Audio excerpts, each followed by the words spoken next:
All right, here we go. Ready? Okay. You sure you're ready, Hassan? Let me just text my mom real quick. Are you recording? Yeah, I think we should be recording while he's texting his mother. Hey. Let me know when you're ready. And good. Welcome to Yippee-Ki-Yay Mother Podcast, a multi-generational discussion of movies. Welcome to the party, pal! I'm Ralph Quattrucci. I'm Sean Paul Murphy. I'm Hassan. Hassan? That's Yes. a double Hassan. Or is it three Hassans? Hassan. And Amal. And there's Al. And we have a guest for this podcast. Could you get up to the mic and give us your name, please? My name is Wayne. Excellent. Now, Hi, before we Wayne. start, I just want to dedicate this show to a friend of mine who passed away this week, a guy named Billy Flaherty, I grew up with in Stoughton, Massachusetts. And I'm dedicating it to him because many of the movies that I've seen from the 70s, we saw together with Billy and his family. So I want to dedicate this show, and that's my dedication. Well, my condolences on your loss, and how am I going to throw in a bunch of sex jokes about that? Give it your best shot. We can now start the podcast. The way the show works is each one of us, for the podcast, picks a movie that everybody else watches, and we all comment on it. We're calling our podcast a multi-generational movie podcast, which also means tons of spoilers. So we don't care if you've seen the movie or haven't seen the movie. We're going to talk about the movie, and if there's spoilers, I guess you're just going to have to not listen to the podcast if you're even listening at all. Yeah. So Hassan got the chance to pick a movie for this podcast, and his movie, Hassan, tell us what your movie that you picked. So I picked Birdman, but I'd like to say I wish you would have specifically said only older movies. Well, how old are you? I mean, that is yeah, an older but I movie know to you. older movies. That's 2 Well, years. it doesn't have to be older. The idea I was you know. pick a movie that means This something to you. generation. Well, that means something to you. It doesn't matter. I may pick a movie from the 90s now. I mean, we've kind of gotten off the fact that Sean and I were going to only pick 70s movies because you guys joined on, and it's not a bad idea to talk about other movies too. So it's okay. Next time you want to pick an older one, pick an older one. So Something from the aughts or something. yes, You know? so very old. So what Hassan is going to do is he's going to treat us like a jury, and he's going to tell us why this movie was so great to him. And then we get to either agree or disagree and see what happens. Before Hassan starts, we're going to watch the trailer. How did we end up here? This place is horrible. Smells like balls. We had it all. You were a movie star, remember? Who was this guy? He used to be Birdman. I like that poster. You wrote this adaptation? I did, yeah. And you're directing and starring in your adaptation. That's ambitious. Are you afraid people will say you're doing this play to battle the impression that you're a washed-up comic strip character? Absolutely not. That's why 20 years ago I said no to Birdman 4. Now you're about to destroy what's left of your career. We should have done that reality show they offered us. Shut up. I'm gonna grab up on your ass, fucking choke you out. You know I'm right. You're so nice! Hey, Let's go back one more time and show them what we're capable of. There you go, you motherfucker.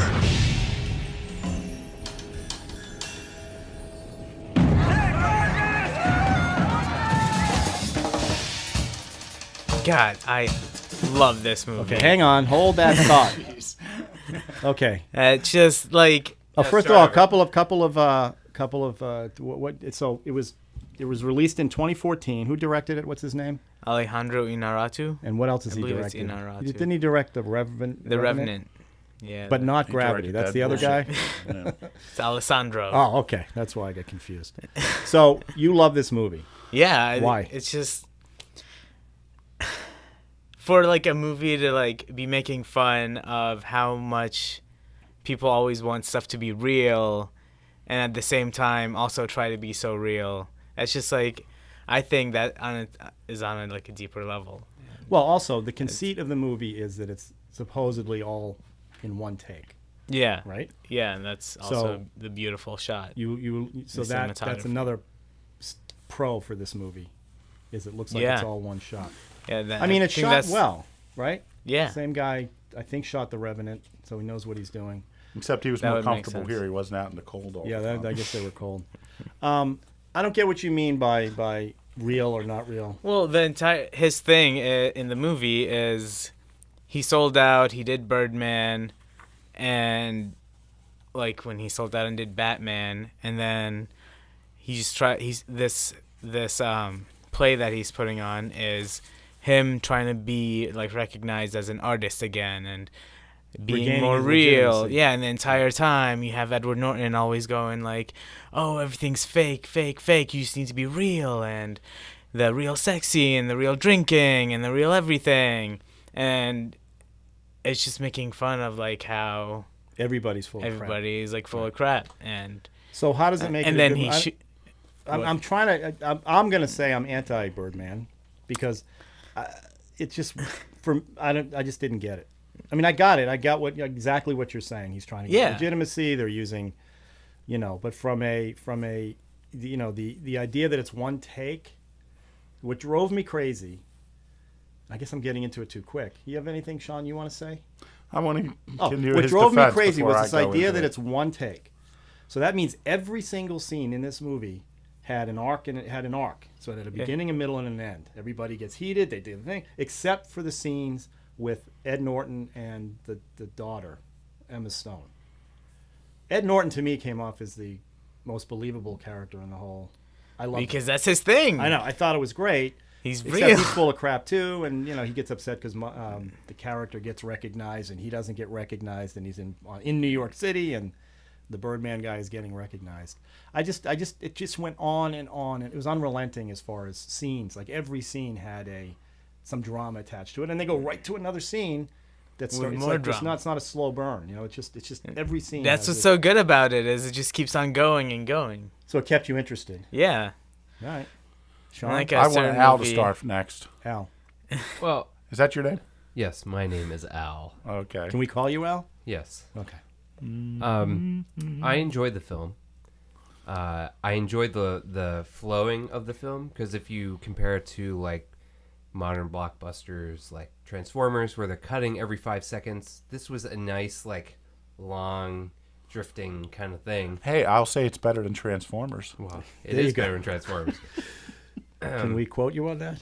We just did. This is gonna go in the box. Well, I mean, it's better than the Transformers sequels. That first one kicked ass. Okay. Sorry. So just from pace, you're saying pacing. It's just not, Pacing. But doesn't that, to me, that's what made it overwhelming too. It's like, okay, I didn't get find that it it's overwhelming. Well, I'm just saying from that angle, from the editing angle, right? Yeah. You're saying Transformers cuts too quick, and most of the new ones cut too quick.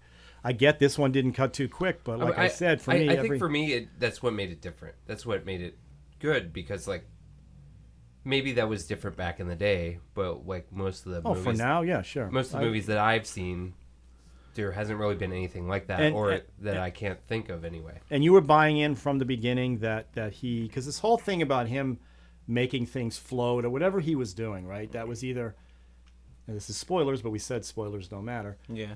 Is he actually doing that stuff, or is everything happening in his head? That's the know. symbolism. It doesn't matter. So You it's just don't whatever have you to take know. of it. Well, you see, this is where Whatever it But I is, wanna know. whatever it is, the more he does it, the more he goes towards the selling out. Every time he uses it, he gets closer to Birdman, where he like has been selling out. So Birdman's in his head the whole time. Birdman's the one talking to him. Yeah. His character is talking to Well, him. isn't Exactly. Birdman just like the negative voice in your head that tries to tear you down? Yeah, but mine isn't Birdman. What is yours? Is it Ed Gein? Yeah. It keeps telling me to kill and eat people. So No, but Birdman was a character he played. So Yeah. it's him. I mean, it's him. Yeah, it's it's his voice. Batman. it's the I know, successful I get him. that Michael Keaton. That's the meta of It's this movie, right? The Yeah. meta You're of watching the- Michael I love that Keaton. you threw meta in I there. don't even know what it means. It just sounded good. No, you used it accurately. It's the Thank most you. meta-ness of all I mean, meta. that's the whole point of this movie is Michael Keaton is playing Michael Keaton, right? So and Edward Norton is playing Edward Norton. I couldn't wait to see this movie because Yeah. of that. Because 89 is when Batman came up, so that's right in the prime. I don't know, when were you born? I forget. 92. All right, so you don't even remember the original Batman. You probably do a little I bit. still saw it. I We're saw pointing the- to the I two saw the movie millennials here. and the I forget what I Oregon didn't Trail. see just because I didn't see it.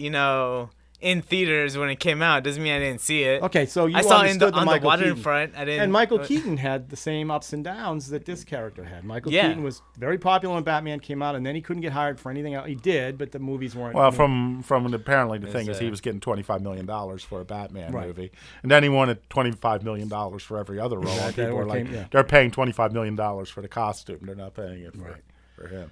But he had the same. He wasn't getting good roles. As good. I mean, he was doing a lot of little character stuff. Hey, here he was and in there. that. He was in Gung Ho. Was that before? He was that? a snowman in Jack Frost. Oh my God! That was on the down. Now look at this. Michael Keaton. Why did you do that? Why did you mention that movie? Which I did see in the theater. You paid for that? Yeah. No, I had a theater chain pass. Okay. So here's my thing. Here's my take on this. I saw this film at an Academy screener of it. Yes, I just. Throw that in. Sorry, that's our. We have our name Academy dropping screener parties at my house, and I guess you're not supposed to have parties and show screeners, but that's what you're showing the screener you get. Yeah. Okay. We don't just to a couple friends, and then we vote on them. All right. But so I saw the film. I did not see it in the theaters, but I saw it, and I found it quite interesting in the sense that I thought. Well, for one thing, it was a DVD, so it wasn't as good as the Blu-ray, but it was a very colorful film. It was shot extremely well.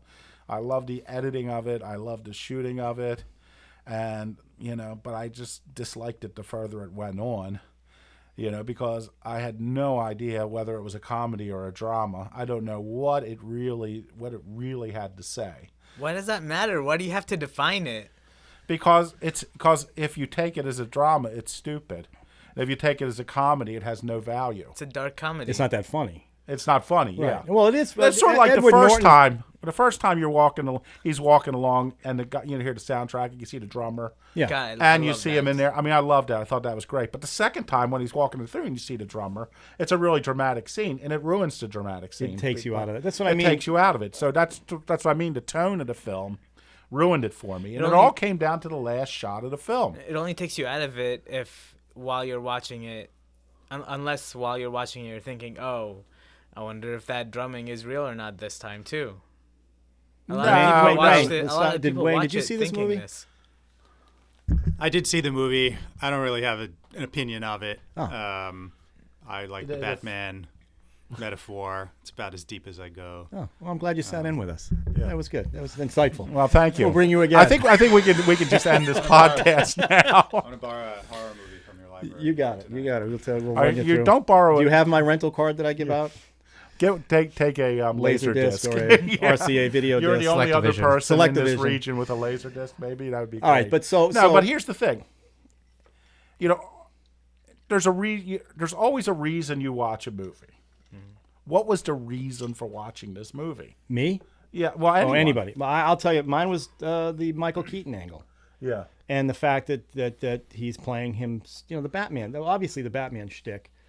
That's what got me in because I like Michael Keaton. I like watching his movies. I think he's some of the later ones he's done. He's been really good in the character roles he's been doing. So I wanted to see that. And for me, it was all style over substance. The whole thing was the style of the movie. Ed Norton, to me, came out as the most honest in the film because I knew, I assumed he's playing Ed Norton being Ed Norton, right? The New York guy who's the honest one.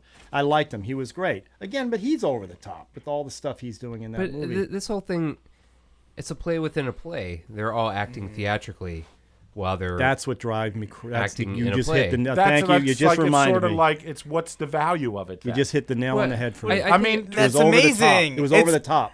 Everything was over the top. It's a theatrical play. Yeah, but it's a movie. But I'm watching a movie. Exactly, it's a movie of a theatrical play. It has to be over the top. It's trying to convey the theatrical play. Been a lot of movies the central thing with the Norton character and to a lesser degree the Michael Keaton character. By the way, I want to say Norton is fantastic. Every scene he's in is worth watching. I agree. Especially his boner scene. The boner scene is the best. Alert. Yeah, I mean, I give it 2 thumbs up for the boner. Or exactly. 2 boners. By the way, I think there's padding there too. There might be. Either that or Lucky Mrs. Norton. We're like, man, I'm sure Kevin Spacey would like to meet him. Oh my God, that's another story. We went there. Don't go there. So, but no, so he was great. But the central conceit of these characters is art versus commerce and Right. with the movies. But the thing is, it doesn't. It is not. That's really not the conflict at all. Even though they muse endlessly about theater, the legitimacy of the theater versus the movies. No, ultimately the movie is his conflict, only his conflict. Yeah, but whether he's legit or not, and that's what forces what happens at the end. You know, regardless of what the character thinks, the filmmakers have another attitude. But the filmmakers obviously do not have this conflict because they are constantly ridiculing the theater, the supposed honesty of the theater, while they're also ridiculing the movies. I was going to say, the movie people. Yeah, the movie. Yeah, no, people. it's funny. It's exactly what I was. The bar scene in particular, where they're ripping into that woman who's the critic. Yeah. They're either taking the attitude that they hate movie people or they hate theater people, and you're right, they did both. Yeah, they hate the and movie they did people. it all within that scene. So there's no value, you know. So that's like the central external argument of the film, and it's valueless because it has nothing but contempt for both of them. Right. So what's the filmmaker's point of view regarding that? Contempt. Okay. But he's making a movie. Right. So obviously, he didn't choose to stage a play about this. He made a movie about it. Right. So who's he throwing his contempt at? Well, that's the confusing nature of this film. But more important, the audience. His movie is a reflection. His movie is a reflection of real life. It's a reflection. Movies? No, this movie. Oh, no, but it's not a reflection of real life. It is. It's a reflection of how people view the movie industry, which is the movie people, which is what the critic did, and how people view the theater people, and how they go towards theater to get more towards the artistic sense and more away from the movie sense. Yeah, but it's still, the filmmakers aren't putting a Where's the reality in this movie? In the boner. Okay, well, we maybe where are you saying the reality I saw a is? director's commentary to see whether that was. How is it the daughter? I see it in how the actors interact with each other. I feel like that's how actors, that's a behind the scenes look. Well, into, I think one of the important things about this is for the audience, you're getting to see a version of the behind the scenes, and with celebrity being so huge, you get to see these people in a more natural environment. Except they're all ginned up. It's all ginned up. Even when the light falls on the dude's head at the beginning. I mean, yeah, there's been a lot of movies about behind. Isn't what's the movie Singing in the Rain? Isn't that behind the scenes story? But that had a point of view. Exactly. So there's been a lot of behind the scenes stuff. This was behind the scenes and a play at the same time. And you hit the nail on the head when you said it's all theatrical. And I guess this is falling right into my why I like the movies I like. And you said it today when you walked in. You go, oh, this is a very natural movie. Ralph's going to love this movie, right? Like the one we're going to review down the road. Yeah.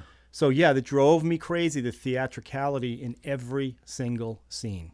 That drove me nuts. And, it took me out. It took me out. Let me ask you this. Do you like going to see plays or going to the theater? Sure. When's the last time you've been to the theater? I don't know. I'm trying to think what I saw. I don't even know. I can't even tell you. Ask me that question. When's the last time you've been to the theater? Well, last time I was at the theater, I was seeing a staging of a musical that I'm co-writing with someone. It's really not a name drop. It's his own name, but still I got to throw that in. If you gave him 5 more seconds, he would adopt the name. He might have. So, okay, what's your point? No, my point is, for one thing, when to me, my most experience until recently with theater was in college, where the theater people were all like the theater people in this play. They were all about the theater. Right. Okay. So they were so snobby. They're saying the more theater people are going to be like that, and the layman wouldn't get that unless they watched this movie and figured, hey, maybe this is actually what they're like. But it's not. It's not real. I know. I'm being ridiculous when I say it's not real because the whole movie was a fantasy.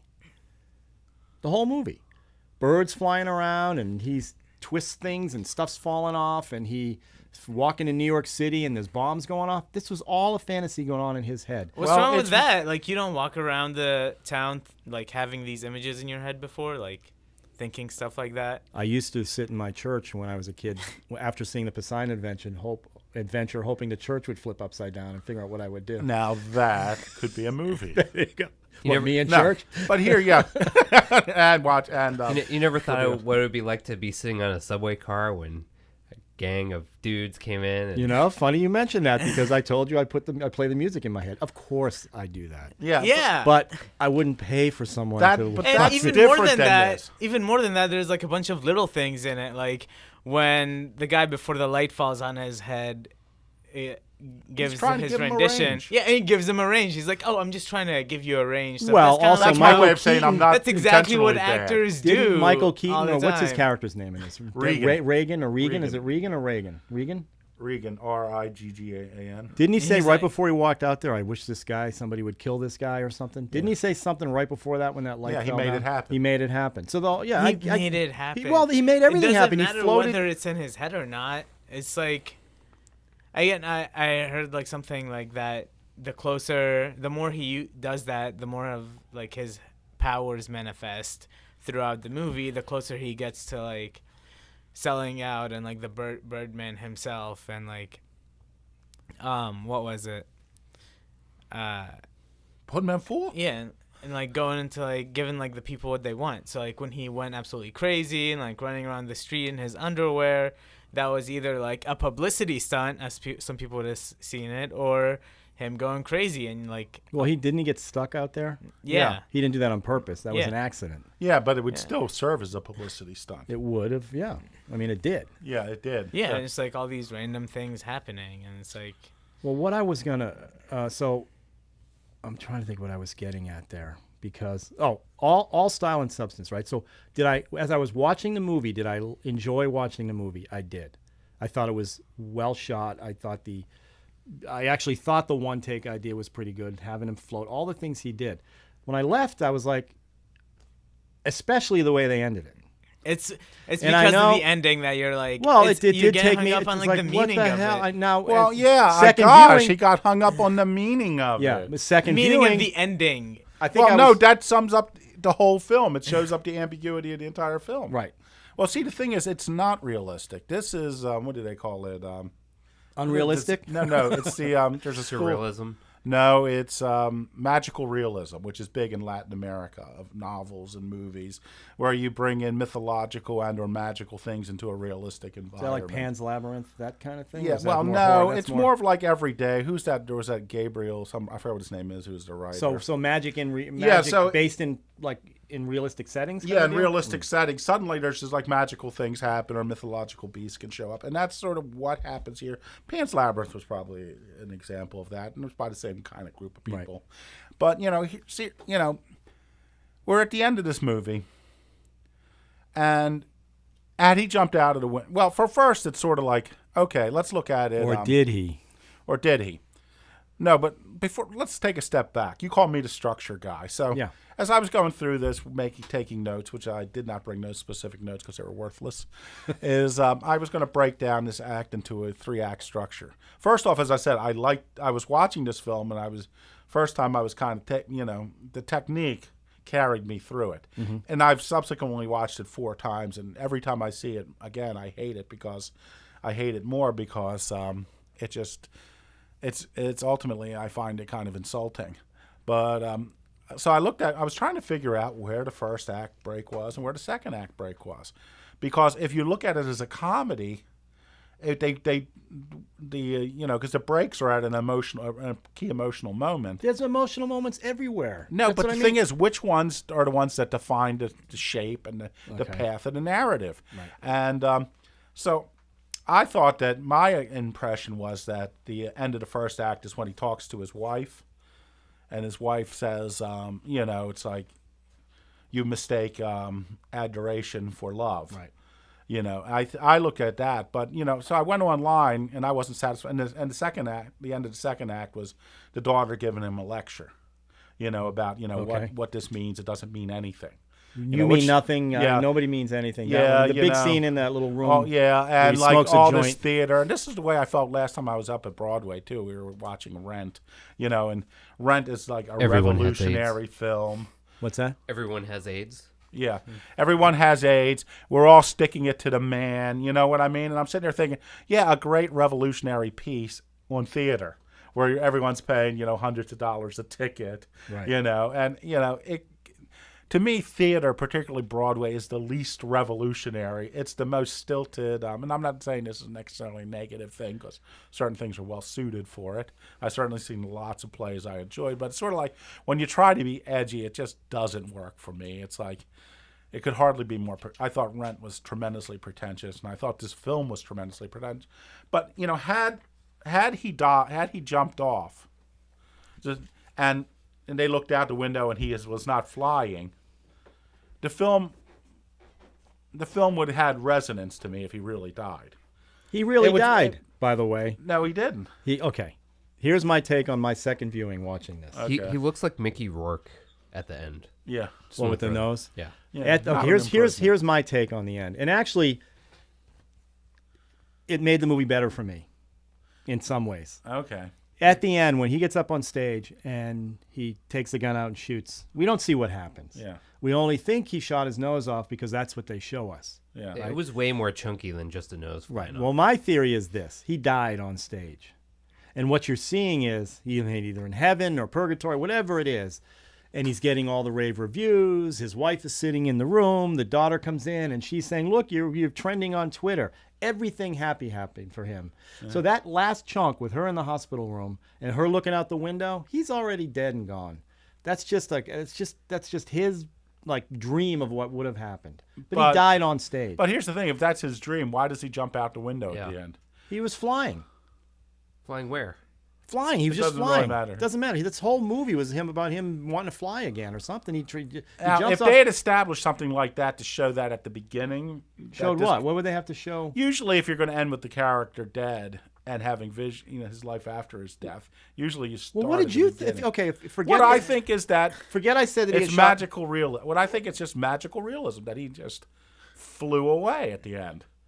That's which just is crazy, Sean. No, of course it is. It's not. It's the actual intent of the filmmaker because she goes to the window. Emma Stone looks up, sees him, and smiles. That is not crazy.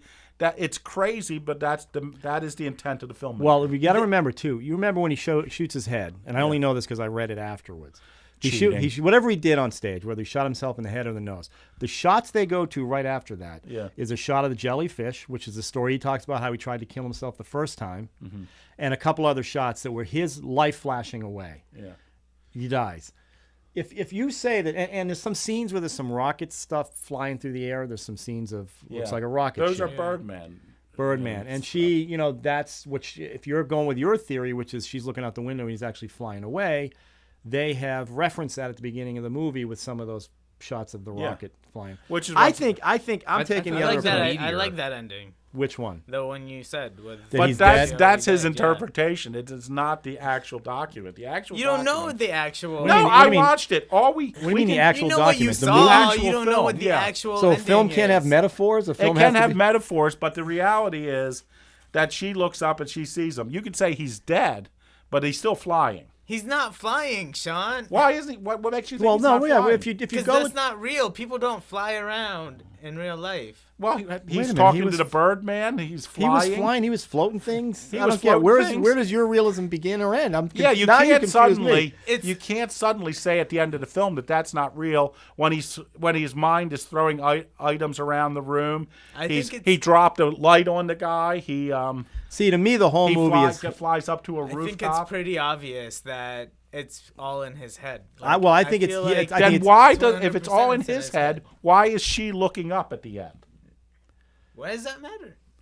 That's the whole point of the film. That's the film moves. That's the cheat of the movie. But that's the cheat of the movie. That's where the director is saying.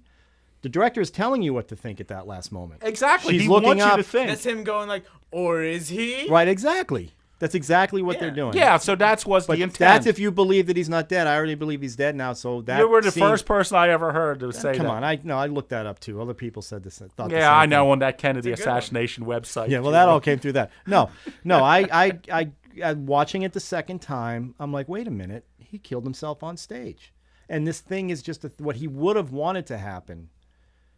There is the thing after the whole movie's about what's in his head. The whole movie is his reality, how people are reacting around him. Yeah, they may be. There may be scenes. We may see behind the scenes of this movie. What if that was what he was imagining when he was about to pull the trigger?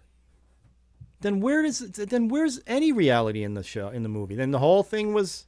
No, I got to disagree with you on that because of a matter of point of view. Because if he was in every scene, then I would buy what you're saying. Yeah. But the problem is there's all those scenes with Edward Norton. Yeah, and there's scenes. Emma What do Stone. you mean? You mean if it was all about his head? What's going on? It was all in his head. Yeah. He would have to be seeing or imagining somehow. We'd have to see him imagining. Yeah, but he is in every scene if you think about it. No, he's not on those two rooftop scenes with. But they're talking about his daughter and his relationship with his daughter. The two women who have that scene, the two actresses who have the scene. One of them was supposedly pregnant by him. The other one was, Yeah, that pregnancy was as real as the rest of the movie, though. Exactly. No, I mean the filmmaker the director ends on a shot of her looking up because he wants us to believe that he's flying. Right. I mean, that is not fake. That is he his flying? intention. Is he dead? And she's like looking up towards heaven. That's again, if you believe that he's not dead already. Yeah, and that's if. But did you believe that before I said it, or did you think? I didn't even think about that until you said it. But there was also a thing after he shot himself where he's wearing he shot his nose off In the hospital. Yeah, and he's wearing the thing, and it kind of looks like he's Birdman again. Right. Well, the Birdman's sitting in the closet, isn't he, or something? He goes in the mirror. The Birdman. He has this one last look at the Birdman, when he looks in the mirror at his nose, he turns around, the Birdman's behind him, and then that's when he jumps out the window. Yeah. Or flies. Is he say well, here's the question: Why does he even jump out the window?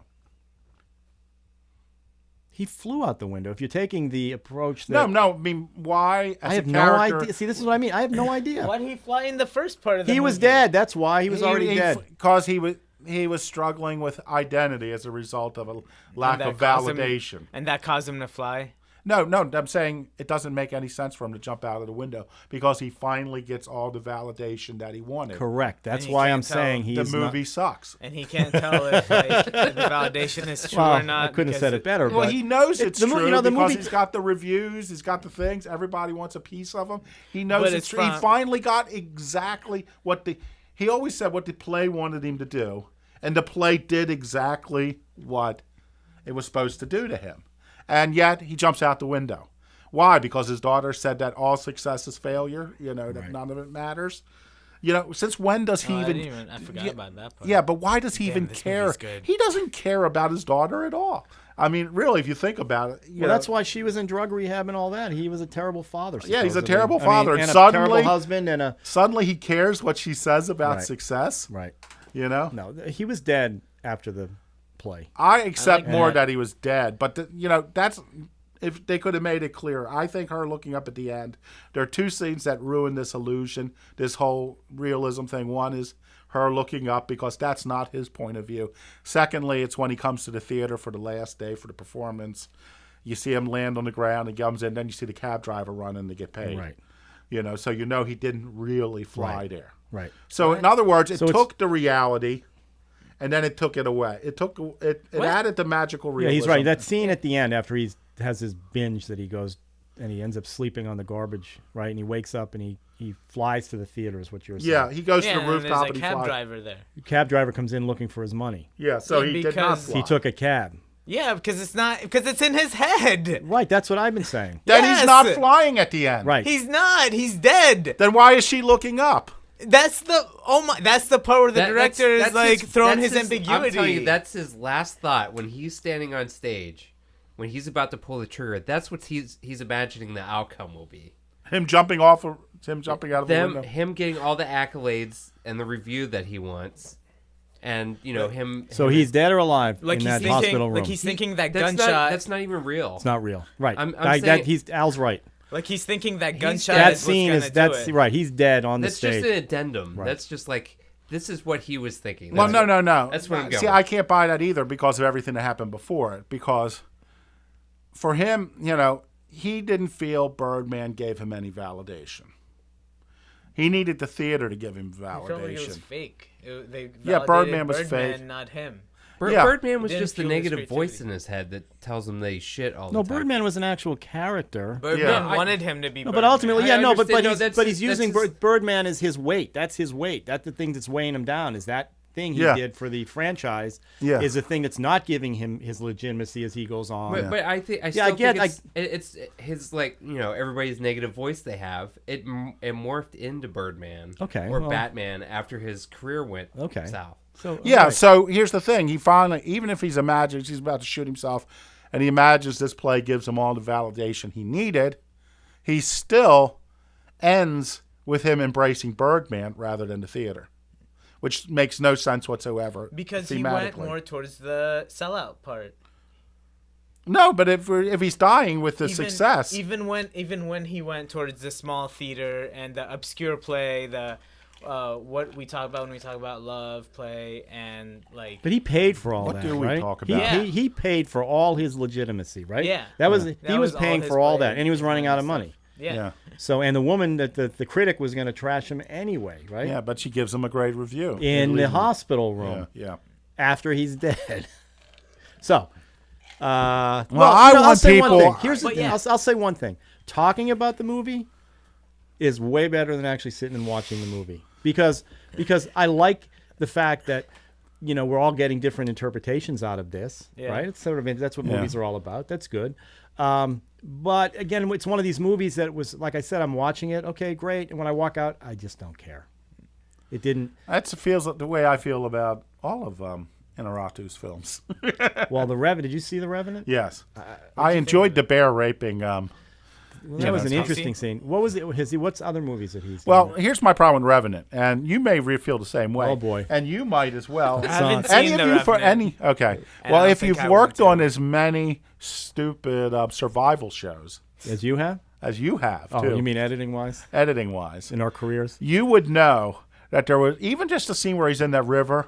He would have not survived that. Nobody would. Yeah, nobody would. Just survive. He could not survive. Listen, guys get paper cuts and die of infections, right? Yeah, there is no way he could have. He could have survived that cold water. There's like, right. So you're saying all his movies are mythical? It's a fake. But I tell you what, the one that pissed me off of his Inarritu's films that really pissed me off was Babel. Did you see that one? I did not. I saw that a long time ago. That's with I don't Brad. It was nominated for like best foreign language film or something. Is that a Brad Pitt? Yeah, Brad Pitt and Kate Blanchett. Yeah, maybe? Yeah. So this movie. When did that come out? Like 2006. That film actually got me to stop watching independent films. Really? Two films that year. That's what took that. What you can't summarize one independent film to the whole genre of independent films. Well, I said there was that in another film. The other film was Little Miss Sunshine. Oh. Okay, that is a fucking amazing movie, and I need you to take that back. No, now. It's an amazing movie. If you haven't seen that plot play out 57 times during the 80s and 90s. So what? Plots don't have to be original You got to remember, anymore. Hassan's movie It's a bunch. There's no memory before 19. That's sort of like American Pie. Oh that's God. cool. That's original. But it's like, No. We saw Porky's. Little Miss Sunshine is nothing like American Pie. No, what I'm just saying is for you. The whole American Pie franchise, like Porky's. We've like seen it all. Nerds We've seen it Revenge. all. Yeah. Well, every movie is. So what? Well, who cares? Well, that should be a positive review for this movie we're talking about now, Birdman, because there is no movie like this movie. Nothing. But let me get back. But here's what I didn't like about Miss Sunshine. And all these independent films of the 80s and 90s are a bunch of like quirky characters who like come together and they build a family, like a family unit. Yeah, that's a great story. It's a great story. The first 92 times. They would have been in jail for. Yeah. Now Babel. So that's one cliche of independent films up through that period, and the other one is, Hollywood films always have a happy ending. Independent films have the bad ending, and it's like Babel. I'm sitting there watching it. It's lots of different stories. If you saw it, you will remember it, Al. It's a bunch of different stories cut together, and they all, each one ends worse and more horrible and more tragic than the other one. And I'm just sitting there watching. Worse than Crash, or same idea? Just as bad as Crash. That is the one film that definitely did not. Are we talking about the Cronenberg Crash film or the other one? No, not the car. I know what that one is. The Cronenberg Crash was better. Holly Hunter's in that one. Now this was Academy Award Best Oscar for Best Picture. As much as I have a problem with this deserves it more than Crash did. Did that win? Yeah, well, that's what it says. Birdman won for Best Picture? Hell yeah. Yeah, but Babel, it just pissed me off because I'm like, it's what was it up independent. against? It was against, What I year? think, Theory of 2014? Everything. No, wasn't against theater. It was a It weak against, year. It was a close one because it was against. Shit. I bet someone will look it up. Internet. Richard Linklater's Boyhood. Boyhood. Wow. Yeah. Yeah. I like Boyhood, but not that much. Yeah. But I mean, it was no Dazed and Confused or Slacker. Nothing is. But so to me, I just got sick of it. You got to remember, Hassan, I was watching independent films since 1985. So I'm looking at watching independent films. But why for would that? 20 I years. guess. Well, Babel, no, it's because it was just, to me, having this tragic ending in every independent films, especially this one, it was just another cliche. It was like independent films are supposed to. What makes a not film be- independent anymore? Well, it's hard to say. Is it budget or is it what is it? It's not budget because they're all financed by. Hey guys, this not only won Best Picture, it won Best Director, Best Original Screenplay, and Best Cinematography. Well, it deserved Best Cinematography. Best editor too? Look at editor. Why? There's no editing. Well, it showed remarkable judgment. Was it at least nominated for editing? Though, the cinematography, Probably. The cinematography in this movie and all the colors. It said fantastic. Michael Keaton was nominated for Best Actor. Right. He Ed lost that Norton one, and Emma Stone were nominated in the Best Supporting Actor categories, and it also received nominations for sound editing and sound mixing. Okay. Well, yeah, that makes. I mean, well, they did have a listen. voiceover Technically, actor. it was great. That's also technically it was also like one of my main points. Like, it's not my favorite movie, but like technically, it had all the like makings of a great movie. I know, like, but you know what? Like you said, the drummer you see in Times Square, right? We see that first time. The jazz drummer. First time it's in the hallway. Also, that's the second time. I like to say that Whiplash should have won Best Picture. Whiplash it was up against Whiplash. Yes, movie. Whiplash got ripped off. And another film. Was it dragging or was it ahead? Did our friend leave? Yeah, he said we're too deep. Okay, but he was talking about like Whiplash was based on a short too. Oh, really? Yeah, so they made a short. I wanted to see Whiplash. Well, that was based on the director's. You didn't see Whiplash? No, it looked really good though. That was the film that made me believe in independent films. Okay, they got you back. They got me back. Foxcatcher? I think Foxcatcher was. I did not, but that's the Stephen Carell playing the wrestler. They should have called it House of Cards 2, and instead of Stephen Carell could have played Kevin. Let's not do another Kevin Spacey joke. Well, Halloween was just here, or as Kevin Spacey calls it, home delivery. Oh my God. Yeah, sorry. Oh Jesus. What website did you pull that one off of, Sean? Yeah, well, I was just hearing all these Kevin Spacey jokes. Oh, they're all. Halloween's the only day that 14-year-olds will knock on Kevin Spacey's door. So sad. I mean, I'm very God sad bless for the people women who for lost standing their up, job. and anybody that's been guys. abused, and the guys, anybody getting abused. You know what? It's about time. Screw them. It's you about know what time. I mean? Exactly. Those guys. Yeah, those Harvey Weinsteins and all. They deserve everything they're getting. And now, some of the movies we're going to talk about have people. Yeah. That are being and accused. don't worry, and we'll hit on that. My film, everybody's on the up. No, that's good. Well, we'll find out. Well, yeah, but I just thought that Babel was just so cliched. I haven't seen it. But I'm going to give you some advice. Skip it. Yeah, when I hear reviews of Birdman and Revenant, and they bring up Babel, they go, "This is the same guy that did Babel." They didn't like Babel. I probably did not see this in the theater because it was from the same guy. They bring up another movie they didn't like just to compare it to another one of his movies they didn't like. What do you do? I mean, what do you do? That's how you compare directing. Have you seen? I mean, how many Michael Bay films do you watch before you give up? So you've seen one of his movies, and you're. I'm not sold on the director. Did you see 21 Grams? No. That's the one I did want to see. 21 Grams? Yeah, 21 Grams. I love 21 Grams. That is, I read that and I'm like, I would really like to see this, but I hated all the guy's other films that I saw. So, but that one sounds interesting. I would like to see that. Is that the one with Sean Penn and the Soul weighs 21 grams or something? What's her name in it? That's 21 in this grams movie. of what? Emma Stone? No, the blonde. Yeah. What is her name? I know her name. She was in. It's probably on the back of the case there, Sean. Yeah, check the back of the case. Oh, I'd Good rather point. look at other research. Not Lindsay Lohan. There's Lindsay Lohan isn't on there at all. What are you talking about? I know. No, That's what I was saying. It's gonna come right to me right as you get it. I'm gonna know. Give it to me. Oh Lord.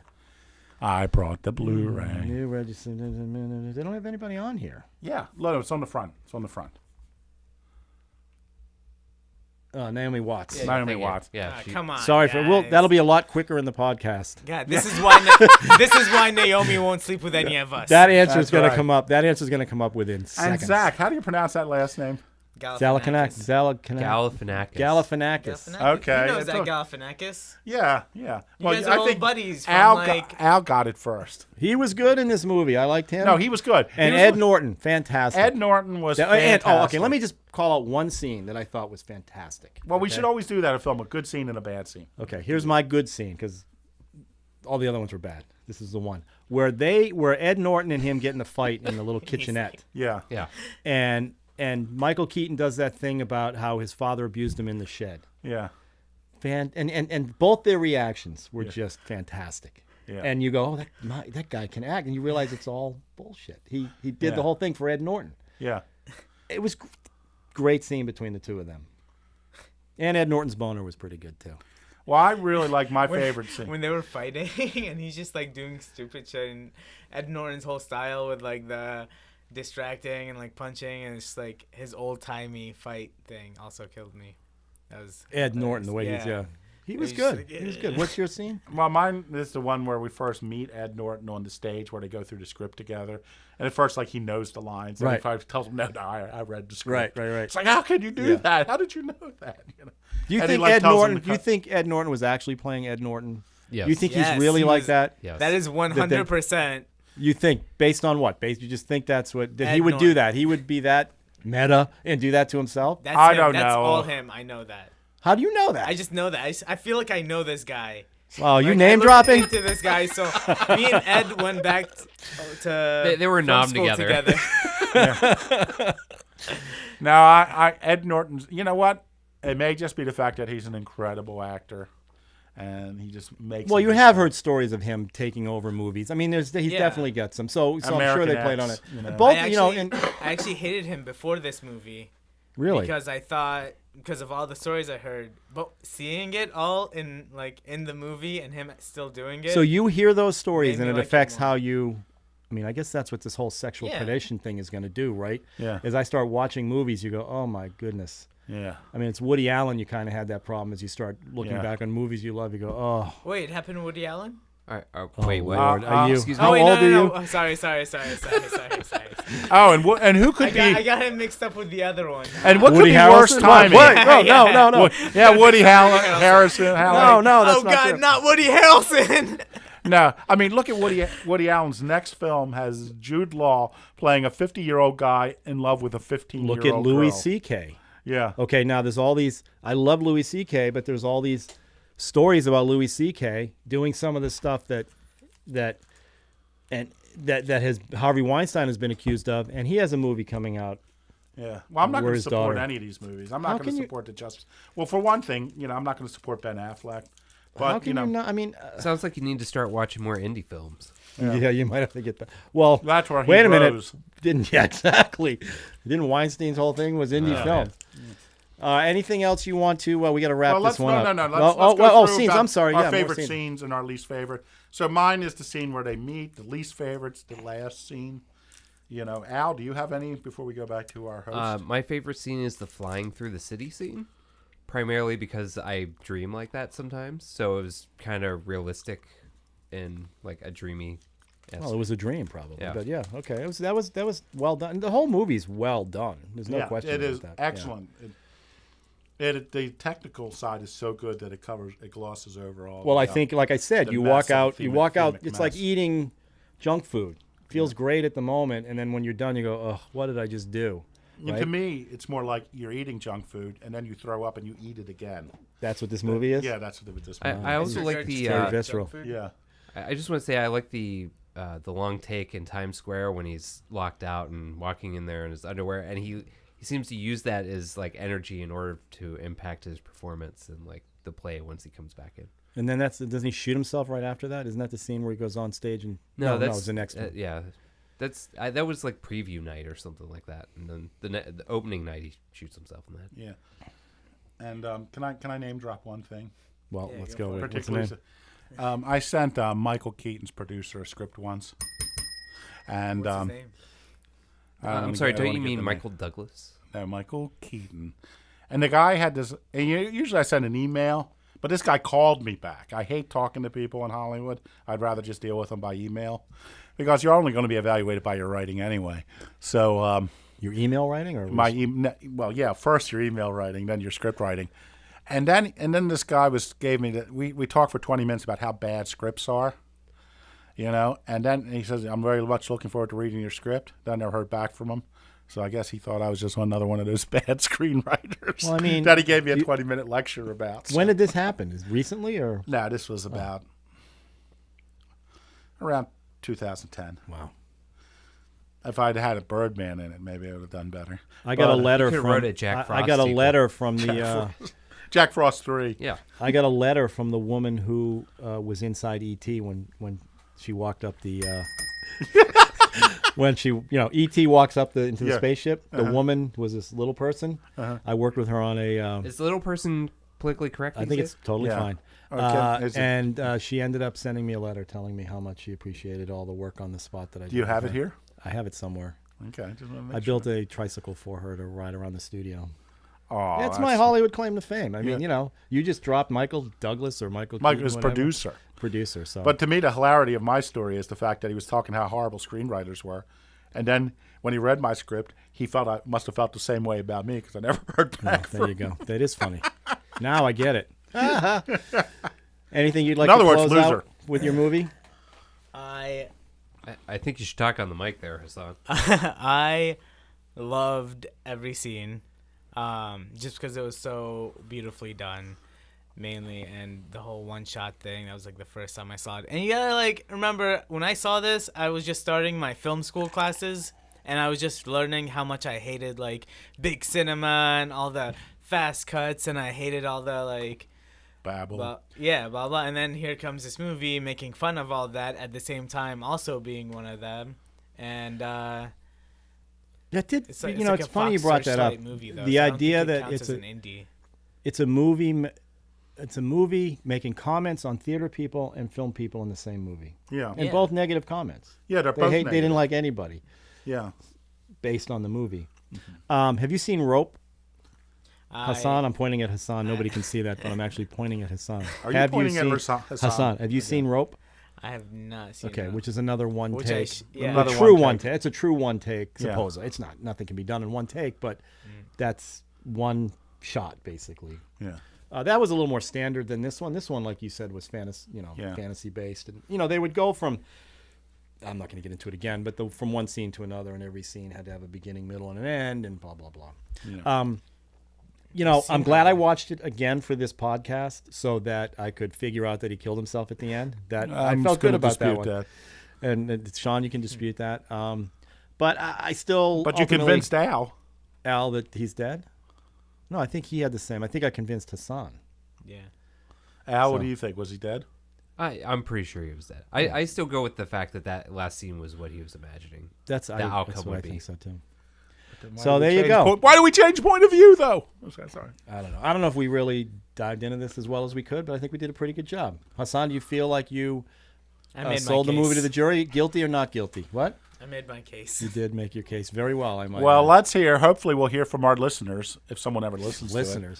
Hopefully, Yeah. wherever it's posted, there'll be user comments underneath. I can't wait to. No, I don't want to see those. I would love to see those. It's such a millennial. Yeah. I don't want to see them. I don't. All right. So, or as Michael Keaton would say in this movie, what's Twitter? Oh, my favorite line. Okay.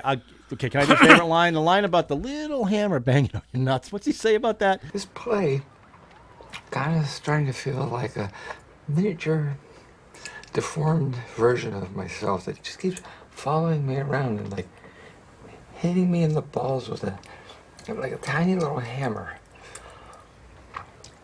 I'm sorry, what was the question? Yeah.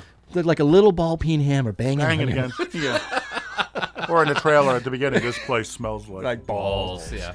But I did like the visual of the little tiny hammer banging on your nuts. So anyway, we will see you next time. Thanks. Cheers.